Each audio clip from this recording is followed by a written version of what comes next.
Amazingly, only on a handful of occasions did she ever leave them, and when she did, she never answered telephone calls and would hide in a tiny cupboard.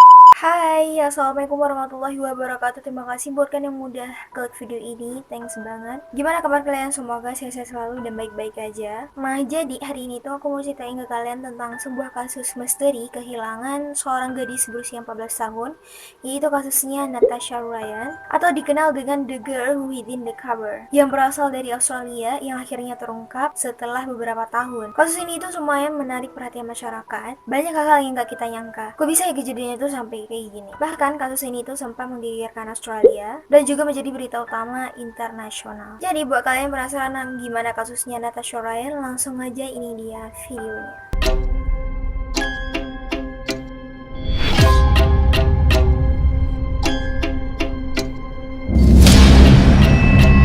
Oke, Natasha Ann Ryan lahir pada tanggal 9 Mei 1984 di Rockhampton, Queensland, Australia. Ayahnya bernama Robert Ryan dan ibunya bernama Jenny. Natasha ini tuh merupakan anak kedua dari 3 bersaudara. Dia mempunyai seorang kakak perempuan yang bernama Donna dan adik laki-laki yang bernama Chris. Si Natasha ini tuh dikenal sebagai seorang anak yang baik, murah senyum, ceria, baik, sopan santun sama orang-orang yang ada di sekitarnya. Namun semuanya berubah di saat keluarganya tuh punya masalah yang bisa dibilang cukup besar sehingga membuat kedua orang tuanya itu bercerai. Ayahnya si Robert ini tuh kemudian menikah lagi dengan seorang wanita yang bernama Debbie, yang kemudian ayahnya ini tuh pindah ke Bundama bersama dengan keluarga barunya. Nah, sepertinya perceraian orang tuanya ini tuh berdampak pada kehidupannya si Natasha. Dia tuh kayak suka cari perhatian dengan cara-cara yang gak benar. Dia suka bolos sekolah, suka cari masalah sama teman-temannya, dan bahkan dia tuh sempat berusaha untuk bunuh diri. Jadi emang benar-benar setragis itu kehidupan dia setelah orang tuanya itu bercerai. Saat si Natasha ini tuh berusia 14 tahun, dia tuh sudah suka bereksperimen dengan berbagai jenis obat-obat terlarang. Dan bahkan dia itu sempat beberapa kali berusaha untuk kabur dari rumah yang dibantu sama pacarnya, yaitu Scott, yang usianya itu lebih tua darinya. Jadi si Natasha ini berumur 14 tahun, sedangkan si Scott ini tuh umurnya 22 tahun. Dan dikarenakan hal ini juga, si Natasha ini tuh sering bertengkar sama ibunya. Ya, ibunya gak mau anaknya yang masih kecil berumur 14 tahun pacaran sama orang yang lebih tua banget darinya. Jadi pada tanggal 31 Mei 1998, disinilah awal permulaan semua kejadian insiden tersebut terjadi. Nah, jadi kayak hari biasanya, si Jenny, ibunya si Natasha ini tuh mengantar Natasha ke sekolah. Nah, sorenya si Jenny ini tuh balik lagi ke sekolahnya si Natasha untuk menjemput si Natasha. Nah, pas sampai ke sana, dia tuh nggak ketemu sama si Natasha. Sampai-sampai ibunya itu nanya ke temannya Natasha, ada lihat Natasha nggak? Nggak ada. Mereka bilang tuh seharian ini tuh mereka nggak lihat si Natasha. Nah, akhirnya si Jenny itu menanya ke gurunya si Natasha, dan gurunya bilang juga kalau si Natasha ini tuh gak masuk kelas dari pagi tadi, itu membolos dari pagi gak masuk kelas. Perasaan itu si Jenny itu gak mikir macam-macam tentang Natasha. Mungkin Natasha pengen bolos sekolah kayak biasa-biasanya, atau mungkin Natasha udah duluan dia ke rumah. Nah, jadi dia gak merasa khawatir pada saat itu. Udahlah, si Jenny itu balik lagi ke rumahnya. Nah, pas sampai ke rumah, dia nanya sama orang rumah, Natasha udah pulang belum? Belum, kata orang rumah, si Natasha itu belum pulang ke rumah. Akhirnya si Jenny ini tuh nyari si Natasha ke rumah teman-temannya, ke tempat yang sering Natasha main ataupun tuh kunjungi. Bahkan dia tuh sempat juga nanya ke pacarnya si Natasha, yaitu si Scott. Nah, karena khawatir, akhirnya si Jenny menelpon polisi kalau putrinya yaitu Natasha yang berusia 14 tahun hilang. Nah, setelah cerita panjang lebar sama polisi, awalnya polisi mengira kalau si Natasha ini tuh mungkin kabur dari rumah kayak biasa-biasa yang dilakukannya dia. Tetapi setelah beberapa hari, dia tuh tetap juga nggak pulang-pulang ke rumah. Nah, mulai dari sinilah si Jenny itu udah mulai kayak khawatir banget sama si Natasha. Dia tuh udah kayak mikir macem-macem, dan polisi pun memutuskan untuk melakukan pencarian ke seluruh kota dan juga menanyakan ke saudara-saudara dan teman-temannya si Natasha. Nah, jadi ada satu orang saksi yang mengatakan kalau dia tuh ngeliat si Natasha keluar dari bioskop bareng sama laki-laki yang kayaknya itu lebih tua darinya. Nah, kemudian polisi menanyakan ke pacarnya itu si Scott tentang si Natasha, karena kan biasanya kalau si Natasha kabur dari rumah pasti dia itu dibantu sama si Scott, yaitu pacarnya. Nah, saat polisi menanyakan hal tersebut kepada si Scott, dia bilang kalau dia itu nggak ketemu sama Natasha dalam beberapa hari ini. Nah, karena nggak ada bukti yang lengkap dan akurat, polisi pun tidak bisa menahan si Scott, walaupun polisi kayak menaruh curiga ke si Scott. Nah, kemudian polisi melakukan pencarian besar-besaran dengan dibantu 100 lebih sukarelawan, dan pencarian tersebut menghabiskan biaya sekitar $400.000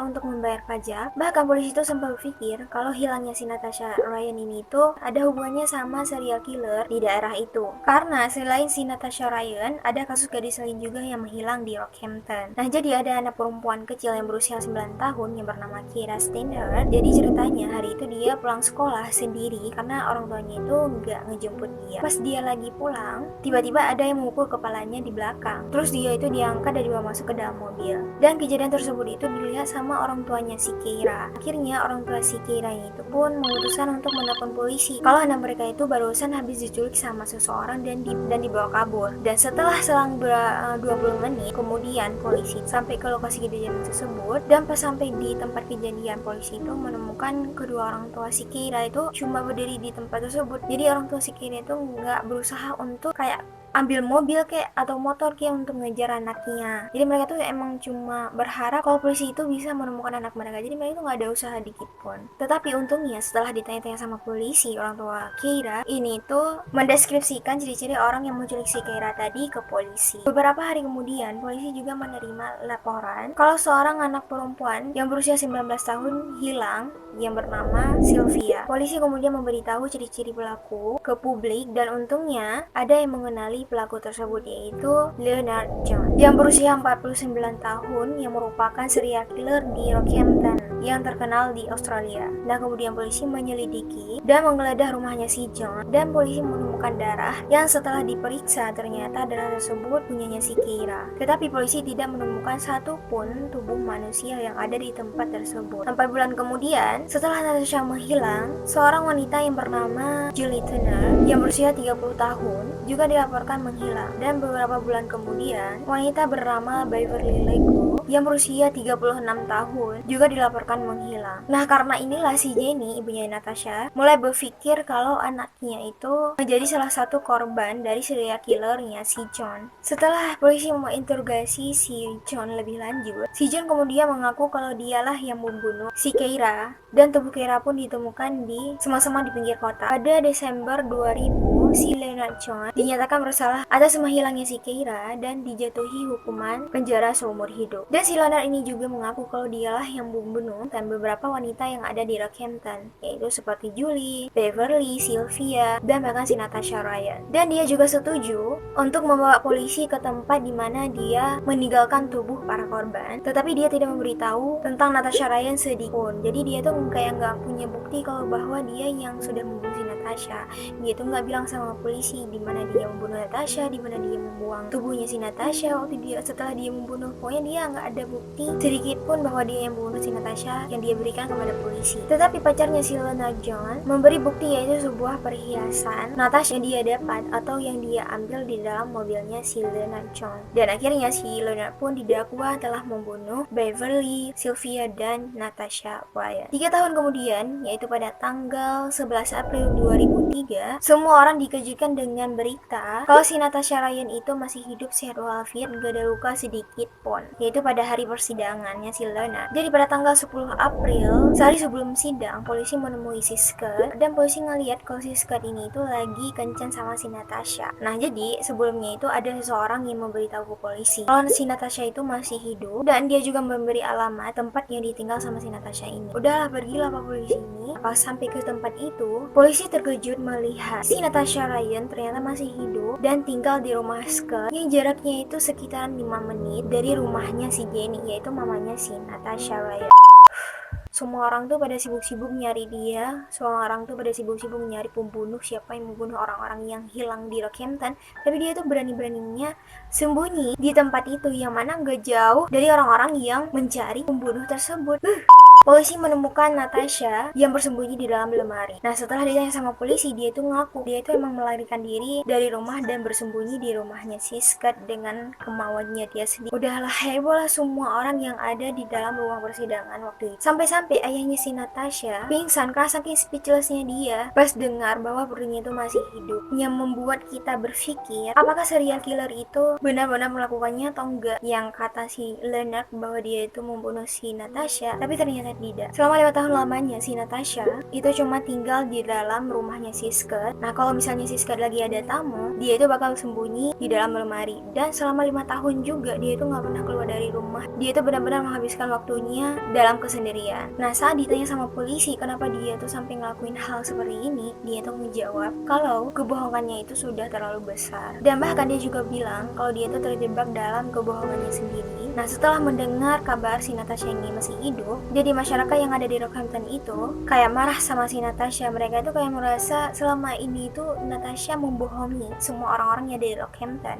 Dalam sebuah wawancara, si Natasha juga bilang kalau dia itu benci sama semua hal dan sama semua orang yang ada di sekitarnya. Dan dia juga gak mau ada di dalam rumahnya. Dia benci sama mamanya, dia benci sama kakak adiknya, dia benci sama teman-temannya yang ada di sekolah, dia gak mau sekolah. Pokoknya dia benci sama segala hal yang ada di sekitar dia pada waktu itu. Makanya dia itu kayak mungkin ngerasa cuma si Scott yang bisa ngertiin perasaan dia. Pada tahun 2005, Scott dijatuhi hukuman penjara selama 3 tahun didakwa atas memberikan sumpah palsunya di pengadilannya si Leonard. Nah, tapi akhirnya si Scott ini itu dijatuhi hukuman 12 tahun. Dan Scott juga didenda sebanyak $3.000 dan harus membayar untuk biaya penyelidikan sebanyak $16.000. Dan untuk si Natasha, dia itu harus membayar sebanyak $1.000 karena dianggap telah memprovokasi investigasi polisi.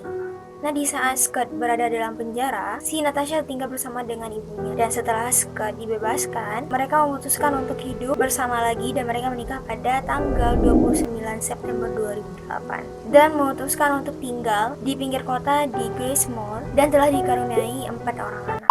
Ya, itu tadi kisahnya si Natasha Ryan. Adalah bercampur aduk semua perasaan, sedih, senang, kesel. Kayak gak habis pikir atas apa yang dilakukan sama si Natasha ini. Aku pengen tahu pendapat kalian tentang sikapnya si Natasha. Dan juga tadi tentang si Leonard yang katanya itu dia membunuh si Natasha. Padahal sudah jelas banget kalau si Natasha itu emang gak kenal dia sama si Leonard. Kok bisa ya si Leonard John ini itu kasih pengakuan tersebut ke polisi? Jadi jangan lupa untuk tulis komentar kalian ataupun pendapat kalian di kolom komentar. Oke guys, cukup sampai di sini dulu videonya. Buat kalian yang suka akan video, jangan lupa untuk share ke teman-teman kalian dan jangan lupa juga untuk klik tombol like, comment, dan subscribe. See you in next video. Stay positive dan goodbye.